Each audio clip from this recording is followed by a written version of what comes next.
everyone, Ariel Adams here with aBlogtoWatch. Please subscribe to our videos on YouTube and like this video if you find it useful. This is a review of the SevenFriday V-Series. This is the SFV2. There's two versions of the V-Series to start. This is their newest watch for 2015. And this is the second major case design from SevenFriday. SevenFriday is an interesting brand that I like to write about because it's a Swiss brand without a Swiss-made product, which is funny.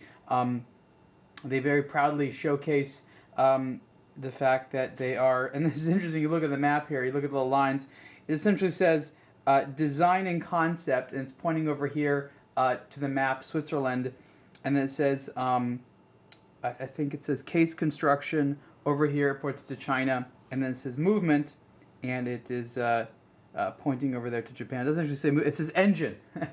And that's true, and I like the fact that they're so open about that. And I think a lot of people appreciate the sort of fun nature that SevenFriday brings to mechanical watches. Now, the first thing that a lot of people notice about the V-Series is that it's difficult to read. In fact, some people have no idea how to read it at all.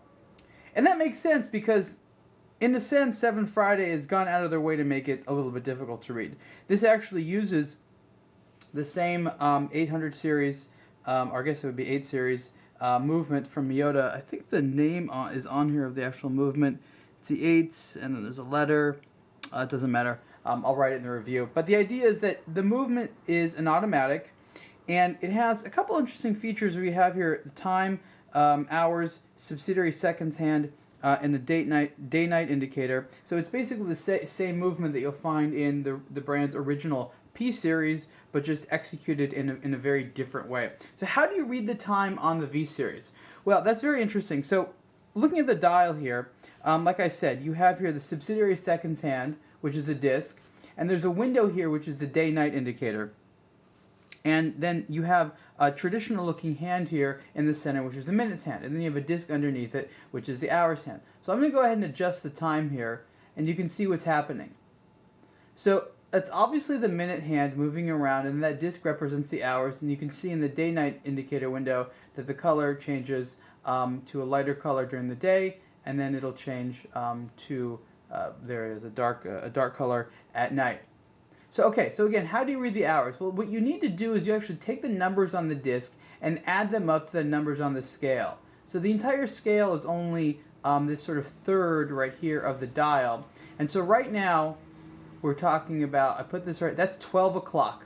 Do you see why that's 12 o'clock? Because you have 0 pointing to 0, which means you're not adding anything, and the minute hand is up at the top there. Okay, so if I move this over here, that's 1 o'clock. Why? Because you're adding 0 to 1. So it says 0 plus 2. That would be 2 o'clock. Okay, so then let's move it over here to 4. Okay, so that would be 4 o'clock, 4 plus 0. 4 plus 1, that's 5 o'clock. So this would be 5:15. 5:30.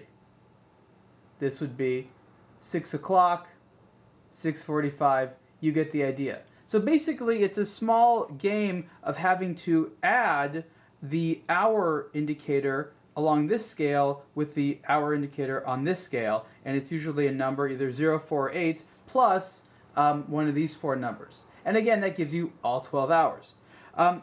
Is that convenient and easy?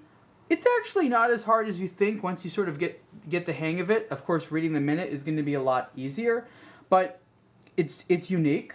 And it's something that I think a lot of people like. There's this huge, I don't even want to call it a movement, but there's a lot of people out there who purchase what I will refer to as novelty time display watches. Many of them are very inexpensive. There's Tokyo Flash, for example, that has all kinds of interesting watches that are electronic, that tell watches in weird ways where you have to do math problems and things like that. None of it's particularly fun. At least with here, it's relatively straightforward, and you have a mechanical watch. This is also SevenFriday's entry-level model, which means it's priced slightly less expensive than the P and the M series.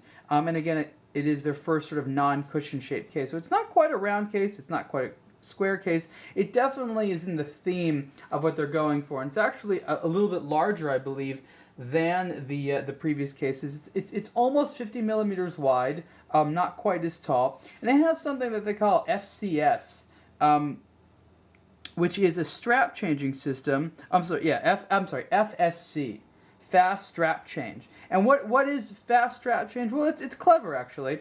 You see here on the side of the case, there's these indentations, and in here looks like what's a screw. It's actually not a screw, it's a small pusher. And I'll show you how it works here. I have a tool somewhere. All right, here we go.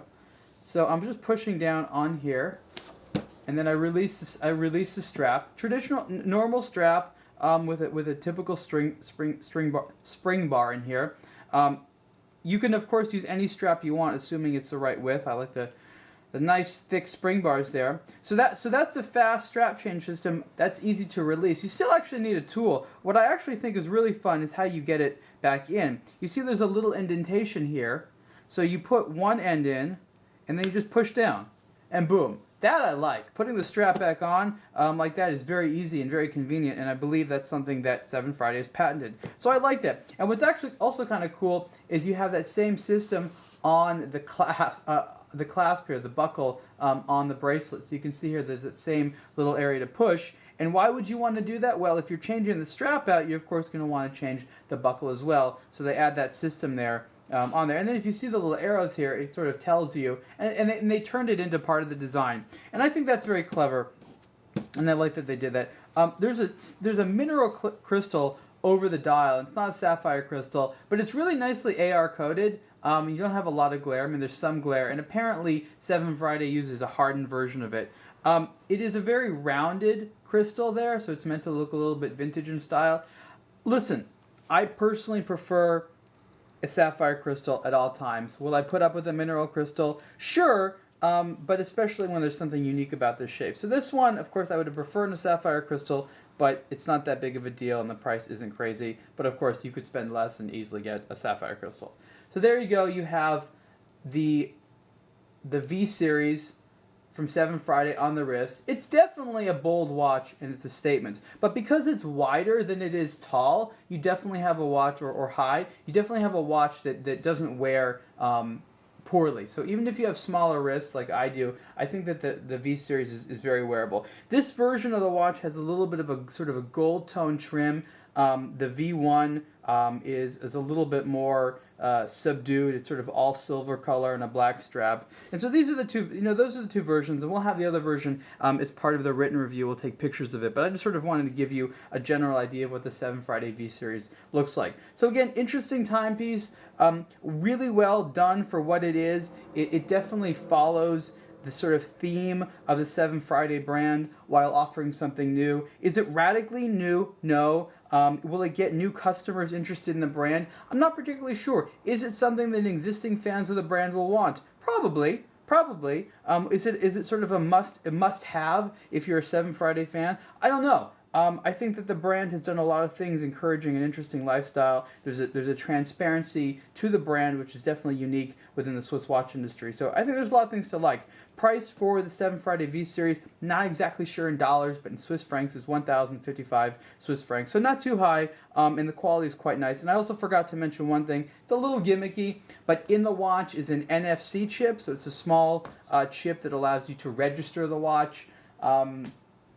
There's other watches that have that, in a very inexpensive way, but I guess that's an interesting way to register your V-Series watch, and it's fun. It adds a little additional component, going online and using your phone to register with the watch, and you could also use the NFC chip, I believe, to do things like unlock your phone and some stuff like that. Not a huge thing, but again, one additional element which is kind of fun. So again, this is the 7Friday V-Series, and you can see the full review on aBlogtoWatch soon. Thanks.